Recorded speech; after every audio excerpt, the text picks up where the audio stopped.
What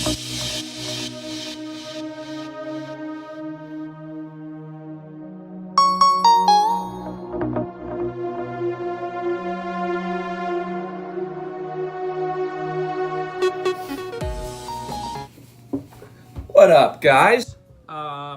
So it's August 5th, and I'm going to do an August challenge. So I'm gonna do the next 25 days of August. I'm gonna do a video every day, and I picked a horse named Big Boy. So he's gonna kind of be the main star. He's not doing much. He's a 10-year-old quarter horse, and he's sort of just hanging out. Doesn't really have a job right now. So I'm gonna make him into a Liberty, trick, bowing, laying down, everything kind of horse, and I'm gonna take you guys on the journey with me. So every day I'll post a video with a voiceover explaining exactly what I'm doing. And with that, I thought it'd be kind of cool if maybe some of you could send me videos of you doing the challenge with your horse. So maybe we won't go as fast, but I'll be able to comment and message back to as many people as I can.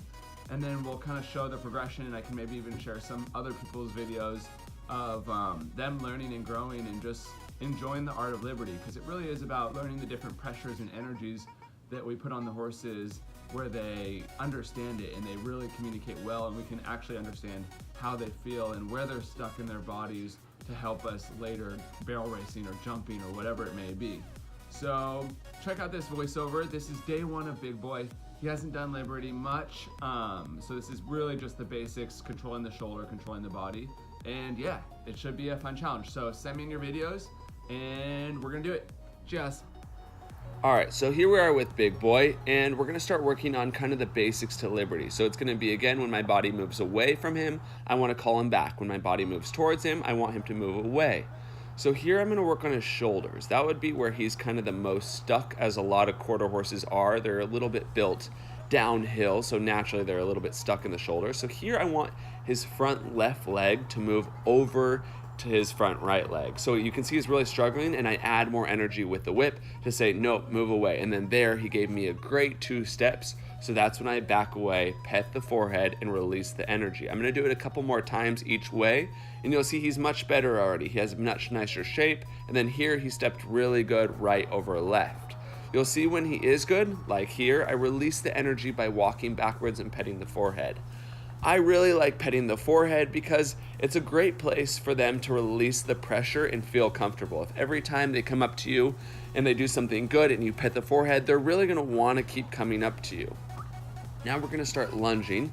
In lunging, we're gonna do the same as we would when we're riding. We really wanna work on the inside bend, and we almost wanna have a little bit of the haunches to the outside. So it's gonna be the same thing when you're riding. You're gonna half halt if they're going a little bit too quick off the lunge line, and then you're gonna back it up with a little bit of the whip, which is gonna act as a leg. So just like how your leg can kind of wrap around them and make them feel comfortable, but it can also, put it on them to make them go forward, it's gonna be the same thing. It's gonna have multiple meanings, but we just have to make sure that we're clear with our body that we're following up. So again, if I'm using my whip and I'm walking towards him, I want him to move away from that pressure. If I'm walking away from him and I kind of touch him with the whip, then I want the energy to come towards me. So here we're gonna put him on a bit bigger of a circle, and we're doing some change of direction. So change of directions are also a great way to work them, great way to get them loosened up in their shoulders and their hind end. And we just are simply opening one door and saying, okay, this is a new path I want from you. And at the same time, they're lifting in their shoulder and actually moving correct. So a couple times here, we'll notice that he really likes to step to the right. So if you kind of notice when you're working your horse, you stop and they turn their head to the right or almost drop their shoulder to the right or left, that's going to be their weaker side, because they're trying to block that side from you to protect it. So I like to really have them open up to the opposite other side and really be like, okay, show me your right side, because we kind of want to break through it. And they have a good side and a bad side, just like we do. So a lot of it is going to be just showing them that it's not something to be afraid of. I can come onto your hard side, I can come onto your good side, bad side, whatever it may be. We can kind of just work through the little things. So again, I'm gonna really work on my shoulders, and I'm late too, so a lot of it is me correcting myself. So that's why these are good even for me to watch back, because I'm gonna really try and open my shoulder. If I open my shoulder to the left, I really want him to see that as opening the door in the direction I want him to go. So here I do a call back. and I noticed he was a little bit slow. Maybe I did a little bit too much of something and he just wasn't with me. So that's why I'm gonna leave the changing exercise. So changing direction, and he was just not getting it. So then I'm gonna trot off. I'm gonna pet, restart, and then I'll come back to it again.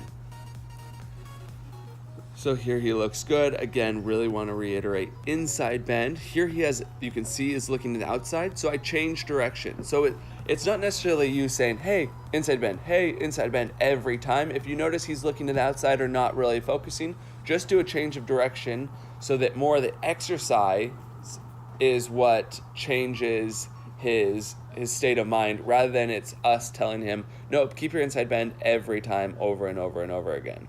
So there was much better. When I halted, he stopped square, and I'm gonna pet and release. Then I'll send him off. Again, when I touch the cheek, that's gonna be sending him out on a bigger circle. So if I don't touch a cheek, I really want him to be right close to me, lunging around me, following me, whatever it may be. But the second, for my horses, if I touch the right cheek, that's kind of more go on the piste or go on the rail kind of thing. So there he does really good change of directions. He kind of picks up in his shoulder and stands up.